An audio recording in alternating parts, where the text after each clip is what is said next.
CityFM89, we're playing your song. You're listening to Full Disclosure with Sabah.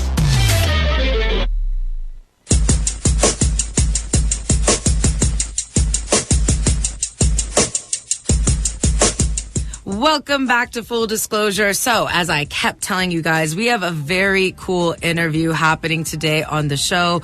As you know, we love to celebrate all things Pakistan on this show, but especially when our youth are excelling in their fields and frankly laying the foundation in those fields. So I'm very excited today to bring Rayyan Siddiqui onto the show. Not only is he recognized as the world's youngest certified Android app developer by none other than Google, he also holds the prestigious title of the youngest nano degree graduate courtesy of Udacity, which I hope I'm pronouncing correctly. And don't worry, I'm just as curious as you are. We will ask what nano degree means. But on top of that, he completed high school at the age of 14 and promptly started his academic journey at the University of British Columbia at just 15, which I should say I really hope my parents aren't listening right now because my inadequacy is showing. He has claimed his place as one of the youngest high school graduates and university students in the world and has been recognized by our government, the government of Pakistan, pro-Pakistani and Muslim game changers. He's also gaining popularity on his YouTube channel, which we'll talk about more in a bit. We are so excited to bring him on the show. Okay, hi Rayyan, are you there? Hello, I'm here. Can you hear me? Yes, I can hear you. How are you doing? I'm doing good. How are you? I'm doing good. I hope I got everything in that introduction. Yeah, that sounded good. All right, Rayyan, I have to first start with, what did it feel like to graduate at 14 from high school? Yeah, it was a mix of things because I started high school. Well, I guess we need to backtrack a little bit. So I grew up here in Pakistan. I studied here until I think grade 1. And then majority of my education was in Saudi Arabia when my family moved there. And then when we all moved to Canada, that's where I started grade 8. So that was the start of toward the end of my middle school, start of my high school. And in parallel, during that time in Saudi Arabia, I had been doing my own stuff on the side. So lots of online courses, lots of online projects and all my own learning. And in parallel, as soon as I started high school, all of the computer classes we had in school, all of our programs, the stuff that they covered then in high school, I wasn't getting much value out of. So that's where I knew, okay, and this is after. So when I started high school, this is after when I got recognized as the youngest Android developer by Google and all those certifications. So at that point, I knew as I started high school that I know I'm proficient to be working at an industry proficiency. So that's when I wanted to get out of high school as soon as possible. So that was one of my goals there, was to graduate early. I wasn't even intending on graduating 2 years early. So I started high school when I was 13, so my grade 9th year. And then the next year, I was doing grade 10, 11, 12 all together. So that was a mix of doing extra courses, summer school, as well as online courses, which our district offered. And this had never been done before. My original plan was just to graduate a semester early. But then as soon as I started doing online courses, because I've been used to doing online courses on my own, for quite a couple of years prior to high school, I knew that, okay, I can really do this quickly. So that's why I just ran through all the courses, maintaining a really high grade point average as well. And that's what it led to me graduating at 14. And then the feeling afterwards was okay, now the game begins. It's high school was just a training ground. Now the real work starts. Now I can go to university, try to get a hand of a big tech company or go start my own businesses, etc. So the feeling was that, okay, now it all begins. That is unbelievably cool, and we're going to get more into that in a bit. We do have to take a short song break, and we'll be right back with you, okay? And I have a ton of more questions. All right, we'll be right back. Welcome back to Full Disclosure. We have Rayyan Siddiqui on air with us, an incredibly talented young man who we're going to talk about is it all good? Okay, good. I got worried again. I'm like, what am I doing wrong with this tech today? I'm so sorry, Rayyan. You're probably like, this lady should probably take some tech lessons from me. But let's get into it. What piqued your interest in tech at such a young age? Like, how did you realize that this was something that you had a talent in or something that you were so interested in learning more about? Yeah, well, the interest and kind of like the passion for tech was never there. It came really, really late after developing some competency. Initially, I just wanted to find quick ways of making money online. And me and my mom, back when we lived in Saudi Arabia, so I'm talking like about 9 to 10 years ago, we just spammed like just researching all day, all night, like ways to make money online. So whether that's with like drop shipping, like doing affiliate marketing, whatever. And one of those things out of like the tens of, if not hundreds of things that we tried, happened to be like creating websites as a freelancer. So the motivation was purely out of just earning money. So I just did some YouTube courses, online courses with Shaw Academy, which was an online institute back then. I learned a bit of basic web development. Then that eventually led into app development, marketing, social media marketing, etc. And then I just committed to app development for a bit. I thought, okay, because mobile, like back then, even now, mobile is the future. So I thought, okay, let me focus on this. So I learned Android app development, iOS, hybrid, etc., like all the different branches within app development. Created some of my own projects, some projects that really blew up. Started becoming a contractor, so working for other businesses. So on a contract, creating their mobile apps. So working for restaurants, nonprofit organizations, local neighborhood businesses, etc. So the motivation, the interest was just purely out of making money, and it just happened to be that it was like the world of technology. So I think that's honestly so relatable because anyone can really find common ground with you and trying to find a way to make money, and that too from home. I think that's awesome that kind of overlapped for you into becoming something that you found such a talent in. So like kudos to you on that. And that kind of makes me think, because I'm sure there are people listening here who even just today Googled like, yo, how can I make some more money like from home? In your opinion, as a skilled man, what technological skills, what tech skills do you think we should all know or be focusing on, particularly if this is a field that we ourselves want to go into? Yeah, well, I think it's a two-part answer. Part one is for just general people, how to enhance their productivity, how to enhance their lives. So outside of people who want a career in tech, so just knowing the basics of the internet, knowing all the tools that you have at your disposal. So tools like Canva, for example, if you need to design something really quick, learning how to use that. These should be like ChatGPT, for instance, learning how to use AI to get information, like all these basic stuff, everyone should know, just as a starting point.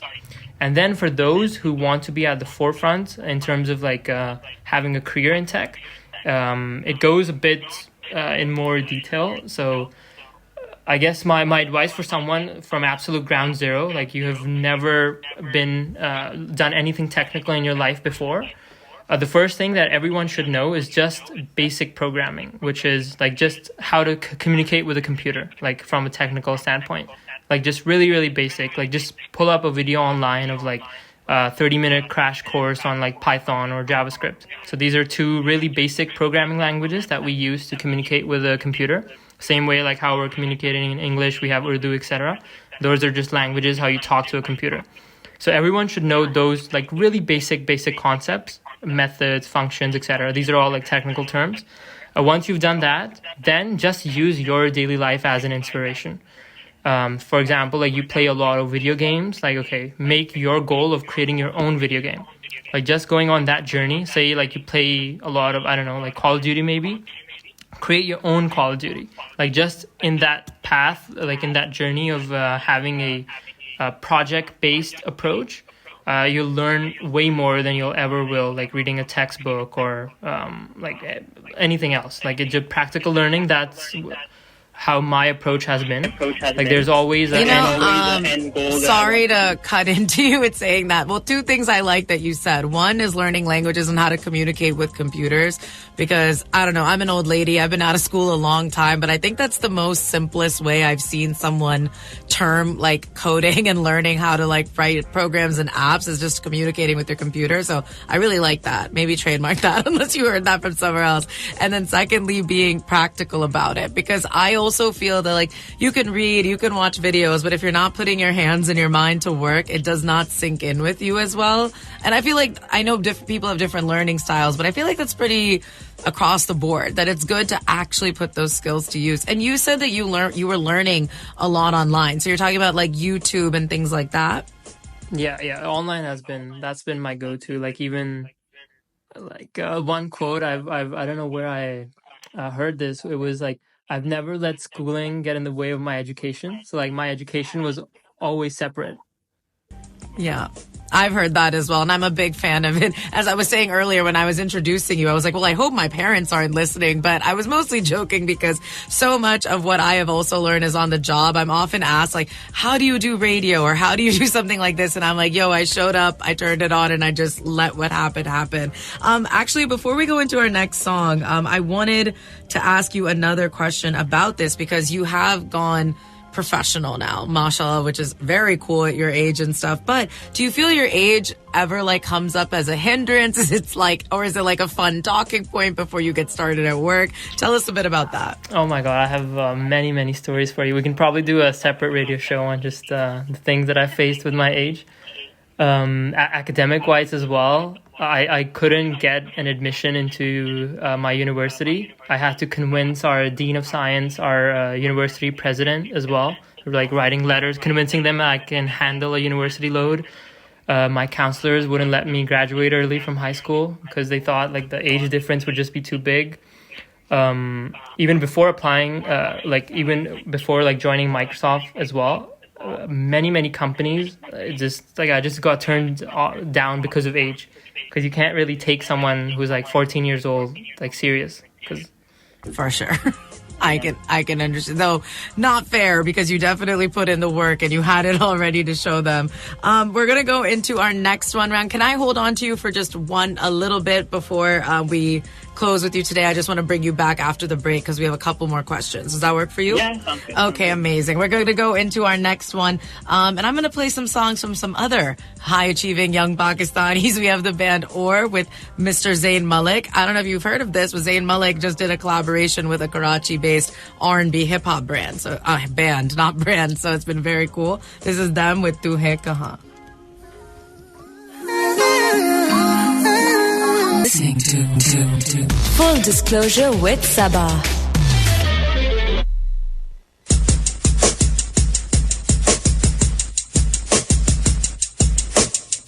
Welcome back to Full Disclosure, and we are live on air with Rayyan Siddiqui. Rayyan, I wanted to ask you a couple more questions before I let you go. But number one would be right now, like, can you tell us a bit about what a nano degree is and what exactly it is you are doing these days? Sure, yeah. Well, just before I answer that, just one more point I had with the previous question that you asked, with like barriers that I face with my age. Another major thing that I faced was with Microsoft as well. It took Microsoft, because they hadn't ever hired a minor before, about 6 to 7 months just to clear all the legal complications, just to get me onboarded. So now like I became their youngest employee ever, and then also one of the youngest software engineers in the world. Sorry, moving on to the question. So with that is a flex that we can take a moment to absorb, my friend. So my question was, could you tell us a bit about what exactly it is you do over there? At Microsoft? Yes. The team that I work in is called Azure Communication Services. So basically we build communication software. So say you want to build your own Instagram, your own WhatsApp. Instead of you building all of that communication, that calling, SMS, chat experiences by yourself, you can just use our pre-builds. So that's so we create communication experiences. Okay, very, very cool. Now I'm going to ask you a couple questions about yourself. What we all want to know, what kind of music do you listen to? I don't have a specific genre. It would probably be like hip hop, a bit of pop, but I usually just lean on my younger brother, Sufyan. Shout out to him if he's listening. He just plays anything like in the house. I'll just listen. He's mostly on like UK drill, some Spanish songs by like Bad Bunny. Okay, I love that. He should be listening to this show. We love it. I think he probably is. Okay, shout out to Sufyan then. He gets a shout out from me also. Actually, another thing I wanted to ask you, because your education journey like took you around the world pretty much, you know, and Pakistan has a humongous population that is under the age of 18. In your opinion, this is kind of hard-hitting question. What do you think, you know, education here could be doing better to like support students, especially those who want to go into tech? Well, yeah, I think it's, again, I'm not extremely familiar with the Pakistani education system because I've only spent a couple of years here. But from the experiences that I have had, it's heavily, I do like the system. I have my own criticisms. I have criticisms of the Western system as well. It's heavily emphasized on memorization as opposed to like hands-on learning with experience. My best advice, honest to God, to any 14-year-old, 18-year-old, anyone, literally just keep school separate. Do your own thing. You have the internet. You're connected to the world. If you have a good laptop, good internet connection, you have no excuse. Actually, skip the laptop part because I also worked with a broken laptop. But if you had good internet, relatively good internet, you're connected to the world. Like, you should have no excuses whatsoever. Like, just do your own thing. Learn online. You are saying this on the eve of a night where the whole country was cut off from the internet for 2 hours. So Pakistan can be a bit precarious. Yeah. So that's what I said earlier. Like, things like that, because again, I'm not fully integrated into the Pakistani context, but assuming that you guys have good internet, you should be unstoppable. Yeah. I also love that you pointed out, you know, working on a broken laptop, and even the fact that so much of what you learned was self-learning, because I think, you know, it can feel so intimidating or overwhelming to think about, how do I make a career in tech? And honestly, for a lot of Pakistanis, how do I get out of Pakistan, to be honest? And I feel like you're on like a beacon of hope right here, because you're saying you have the tools in front of you and it can seem a little hopeless, but you can make it work. And I think that's so important. I'm so glad the people listening today got to hear that. Mm-hmm. Well, that also brings up another problem, right? Because you have access to so much resources. One, it raises competition because now everyone can access them. So there's a bit of a level playing field. But then second, now there's too much information. You don't know what to do when, what to study now, or what to look for. So you need a guide, which is also my focus now. Like the next thing in my career, not just Microsoft career, my like professional career at large, is like I also provide coaching services as well, like one-to-one mentorship. I have a free YouTube channel where I just post out free information as much as possible. I have a podcast. It's just literally Rayyan Siddiqui, so you guys can just go up on Google, YouTube, search up Rayyan Siddiqui, it'll pop up. I also have a podcast, Live Tech and Beyond, where I interview industry professionals from all over, like all industries, managers, executives, CEOs, entrepreneurs, and then they share their guidance on what people can do as well. That is so cool. Is that also on YouTube? Where is that available? Yes, that is on YouTube at the moment. I do have plans on coming to Spotify and iTunes, but it's on YouTube at the moment. That is awesome. And, you know, actually one of our questions was going to be like, what do you think of mentorship in this field? So you brought that up very seamlessly. So I just want to plug that one more time, as Rayyan has his own YouTube channel, Rayyan Siddiqui. You could just go ahead and search that, where he can give you guys, because like he said, it can feel like there's no guidance. You don't know where to go, but he's giving that to you. And he's the youngest guy at Microsoft. So that's very, very cool. Yeah, well, sorry, just one more point. Yeah, with the mentorship point you raised, like it's extremely important to have a guide. I didn't, a lot of my learning was through trial and error. Like I spent I'm now in my 13th year of like doing my own independent stuff. And along the way, there've been so many scars to learn simple lessons. And I genuinely believe that I can help a lot of people to like learn the lessons without the scars, like just give them a boost, like with mentorship as well. So I have paid programs as well as like just a free YouTube channel. Sorry, say that again? No, I say that like now my focus is on like one-to-one coaching, and then like just putting out as much information on my YouTube channel as well. Amazing. Rayyan, I want to thank you so much for taking the time to speak with us today. I know I learned a lot. I'm sure our listeners did as well. And are you a fan of Kid Cudi by chance? Yes, I've heard a couple songs. Okay, great. We're going to close you out with some Kid Cudi. Thank you so much again. And yeah, I can't wait to see what you do. I'm definitely going to be checking out your YouTube and recommending it to Well, thank others. you so much for having me on. It was a pleasure talking to you. Amazing. All right, bye. Have a great one. You too. I thought I loved you so.